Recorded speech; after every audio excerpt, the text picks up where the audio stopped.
This channel does not promote any violent, harmful, or illegal activities. All content provided by this channel is meant for an education purpose only.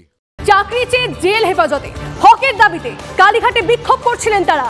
৫৫ জন মহিলা চাকরি প্রার্থীর জামিন যদিও মঞ্জুর হয়েছে, ৪ পুরুষ চাকরি প্রার্থীর জেল হেফাজত, ৪ জনকে নিয়ে আসা হয়েছে আদালতে, এমনটাই খবর পাচ্ছি আমরা।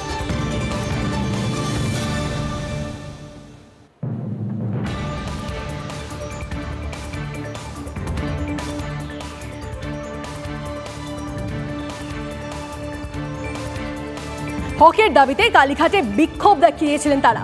সেই বিক্ষোভ দেখাতে গিয়েই গ্রেপ্তার হয়েছে ধৃত চাকরি প্রার্থী দেবব্রত সিংহ মহাপাত্রের পরিবারের দাবি, কালীঘাটে পুজো দিতে গিয়েছিলেন দেবব্রত, পুলিশ মিথ্যে বলছে। আর এক ধৃত চাকরি প্রার্থী মোজাফফর আহমেদের স্ত্রী বলছেন, স্বামীকে কেন লকআপে দিন কাটাতে হলো জানেন না, কেউ কোনো খবর জানায়নি। অভিযোগ ধৃত মোজাফফরের স্ত্রী।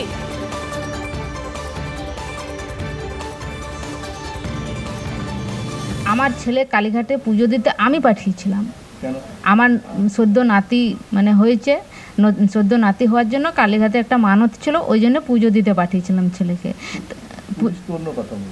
পুলিশ যে এই কথাটা মিথ্যে করে বলছে, না মিথ্যে, কারণ ওরা হয়তো আন্দোলন চলছিল সেদিন হয়তো ওরা দেখতে গেছিলো, ওদেরকে কাছে পেয়েছে, তাহলে সেই হিসাবে ওদেরকে তুলে নিয়েছে। কিন্তু আমি তো সেটাও জানি না, কিন্তু আমার ছেলে কোনো মতেই পুলিশের গায়ে হাত দিতে পারে না। আমার ছেলে একজন ফিজিক্সে ফার্স্ট ক্লাস এমএসসি, তারপরে ধরো বিএড করে ও চাকরি প্রার্থী, কিন্তু আন্দোলনে সেদিন যায়নি, হকের চাকরি, কিন্তু চাকরিটা সে আজ 10 বছর ধরে আমার ছেলে বেকার। ওর বাবা অসুস্থ, ওষুধ আনতে বলা হয়েছিল, ওষুধও আনেনি। তার তো অসুস্থ, হ্যাঁ, আমার ছেলেও কিডনির সমস্যা এবং ট্রাইগ্লিসারিড ওর 800 হাই ট্রাইগ্লিসারিড। ওষুধ কোথায় পাচ্ছে? ওষুধ তো ঘরে, কে ওষুধ দিচ্ছে জানি না, কোনো ট্রিটমেন্টও নেই, কিছু নেই। কিছু হলে কি করব? কিছু তো, আমরা তো সাধারণ মানুষ, আমরা মরতে এসেছি। এদিকে মোজাফফর, তার স্ত্রী কি বলছেন শুনুন।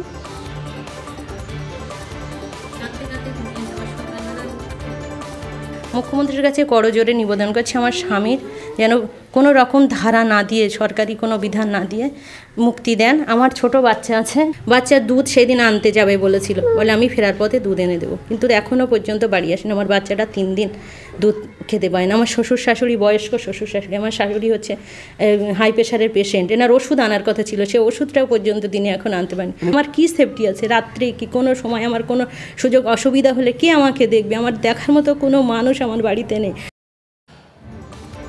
এই যে এতজনকে গ্রেপ্তার করা হয়েছে, তাদের মধ্যে কিছু জনের পরিবারের বক্তব্য আমরা আপনাদেরকে শোনালাম, কিন্তু তাদের গ্রেপ্তারি নিয়ে শিক্ষামন্ত্রী ব্রাত্য বসু তিনি কি বলেছেন শুনুন। আন্দোলন করা গণতান্ত্রিক অধিকার আছে, পুলিশের প্রতিরোধ করার অধিকার আছে। আন্দোলন হয়েছে বাম আমলে, আর পুলিশ অ্যারেস্ট করেনি, এখানে অ্যারেস্ট করে ছেড়ে দেওয়া হয়েছে, জামিন দেওয়া হয়েছে। গুলি চালিয়ে দেওয়ানো হয়নি তো, নন্দীগ্রামের মতো বা সিঙ্গুরের মতো। গুলি চালানো হয়েছে কি আন্দোলনকারীদের? গুলি চালানোর মতো বাম আমলে গুলি চালানো হয়েছে কি? উত্তর হচ্ছে না, হয়নি। তা অ্যারেস্ট কি বাম আমলে হয়নি? দিল্লিতে হচ্ছে না? বিজেপি শাহিনবাগে হয়নি অ্যারেস্ট? এদিকে আরো একটা খবর আপনাদেরকে দেখিয়েছিলাম, তোলা চেয়ে না দেওয়ায় খড়দার কল্যাণনগরে ব্যবসায়ীকে মারধর ও প্রাণনাশের হুমকির অভিযোগ উঠেছিল। এবার অভিযুক্ত সেই 2 তৃণমূল কর্মী, তাদেরকে গ্রেপ্তার করা হয়েছে বলে আমরা খবর পাচ্ছি। 2 তৃণমূল কর্মীকে গ্রেপ্তার করেছে রহরা থানার পুলিশ। ধৃতেরা বিধায়ক শোভনদেব চট্টোপাধ্যায় এবং খড়দার আইএনটিটিইউসির সভাপতি গোপাল সাহার ঘনিষ্ঠ বলে অভিযোগ আক্রান্ত ব্যবসায়ী। অনন্ত আমাদের প্রতিনিধি আমাদের সঙ্গে রয়েছেন, সরাসরি অনন্তর সঙ্গে কথা বলি। অনন্ত, বারবার করে এই প্রশ্ন উঠছিল যে তোলা না পেয়ে মারধর, এতটা জুলুমবাজি, এতটা জোরদারি চলবে? যারা শাসক দল তাদের তো শাসক দলের উপর থেকে আস্থা উঠে যাবে। এই প্রশ্ন যখন উঠছিল তখনই দাঁড়িয়ে 2 জন যাদের বিরুদ্ধে এই অভিযোগ উঠছিল তাদেরকে গ্রেপ্তার করা হলো, মানে এই ধরনের অভিযোগ যেটা, সেটা সত্যতা কোথাও একটা প্রমাণিত হলো। নারে গ্রেপ্তার হলো কারণ নিশ্চয়ই সত্যতা প্রমাণ আছে বলেই তারা, এবং সিসিটিভির ফুটেজ, বড় ব্যাপার হচ্ছে সিসিটিভির ফুটেজ থাকাতে পুলিশ ধরতে বাধ্য হয়েছে। পুলিশ এখন এই 2 জনকে ধরে গ্রেপ্তার করে কি দায় সারা হলো, না বাকিদেরও গ্রেপ্তার করবে, এটা নিয়েও প্রশ্ন উঠেছে। তবে দীপু সাহা যারা ব্যবসায়ী, তারা কিন্তু যথেষ্টই আতঙ্কিত রয়েছে। তারা চাইছে শান্তি, তাদের ওপর যাতে কোনো রকম এক্সটর্শন না হয়, তারা পুলিশের কাছে তারা দাবি জানাচ্ছে এবং ব্যবসায়ীরা যাতে শান্তিভাবে তারা ব্যবসা করতে পারেন সেটাও তারা আবেদন জানাচ্ছেন। তবে এরকম ঘটনা কিন্তু এর আগেও ঘটেছে, যে এই তোলা চাওয়ার ঘটনা। তবে প্রতিবারই কিন্তু শাসক দলের বিরুদ্ধে কিন্তু এই অভিযোগ উঠছে। তবে শাসক দলের কর্মীরা কেন এরমভাবে তোলা চাইছেন, কি কারণে তোলা চাইছেন, তা এবং এই তোলার টাকা বারে বারে কেন চাইছেন, এ নিয়েও কিন্তু প্রশ্ন উঠছে। তবে এই মুহূর্তে এখান থেকে তো এই প্রশ্ন ওঠে না যে তোলা চাওয়াটা কি তাহলে অধিকারের মধ্যে পড়ে যাচ্ছে? তোলা না দিলে এভাবেই জোর জুলুমবাজি করবেন তারা? একদমই তাই, যেন ব্যবসা করতে গেলে যেন তোলা দিতে হবে ব্যবসায়ীদের, এটা যেন একটা সিস্টেমের মতো হয়ে গেছে। তবে এই সিস্টেমটা কি এইভাবেই চলবে? এটা তো অন্য রাজ মনে হচ্ছে, যে এই সিস্টেমে যে ব্যবসাদার যদি তার পয়সায় তারা ব্যবসা করছে প্লাস আবার তাকে আবার তোলা দিতে হচ্ছে, তাহলে এই তোলার যে এই যে আতঙ্ক, এটা ব্যবসায়ীদের যথেষ্ট ভাবাচ্ছে। স্বাভাবিকভাবে এই আতঙ্কিত হওয়ার মতো এই ঘটনা ঘটছে সেখানে, অবশ্যই নজর থাক তোমার। আপাতত ধন্যবাদ।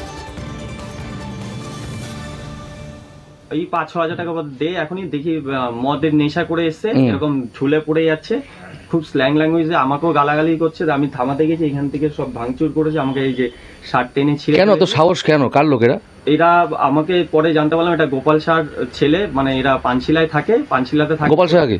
গোপাল শাহ এই আমাদের পৌরসভারই টোটো ইউনিয়নের সেক্রেটারি। কোন দল?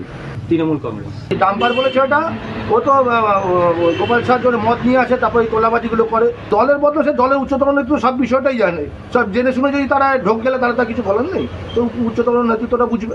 আজকে যে ঘটনাটা ঘটলো কল্যাণনগরে, এত বছর তো কোনোদিন ঘটেনি। চোরা মুখ তো দলের পুড়েছে, যারা আমরা গ্রাসরুট ওয়ার্কার, আমাদেরই মুখ পুড়েছে, ওর কি হবে? তৃণমূল দলটাই এই তোলাবাজির ওপর চলছে। সুতরাং এই ঘটনাতে আবার প্রমাণ হয়ে যাচ্ছে যে এই ধরনের, যেহেতু সরকার থেকে বা প্রশাসনের থেকে কোনো কড়া ব্যবস্থা নেওয়া হচ্ছে না, সেই জন্য তোলাবাজি দিন দিন বাড়ছে। এখন সিজন এসে গেছে, পিকনিক হবে, ফিস্ট হবে, তার জন্য টাকা পয়সা লাগবে, তো সেই জন্য তোলা হবে সব জায়গায়। আর ব্যবসা বাণিজ্যের যা অবস্থা পশ্চিমবাংলায়, কোনো নতুন ব্যবসা করা যায় না, গেলেই জমি কেনা থেকে আরম্ভ করে দোকান তৈরি করা, ফ্যাক্টরি তৈরি করা, সব জায়গায় টাকা দিতে হবে। লোক ভয় আসছে না, জমি কিনে রেখেছে, আসছে না। তো এই যে পরিস্থিতি হয়েছে, ব্যবসায়ীরা পালাতে পারলে বাঁচেন না, ব্যবসা হচ্ছে না, ফ্যাক্টরি হচ্ছে না, চাকরি হচ্ছে।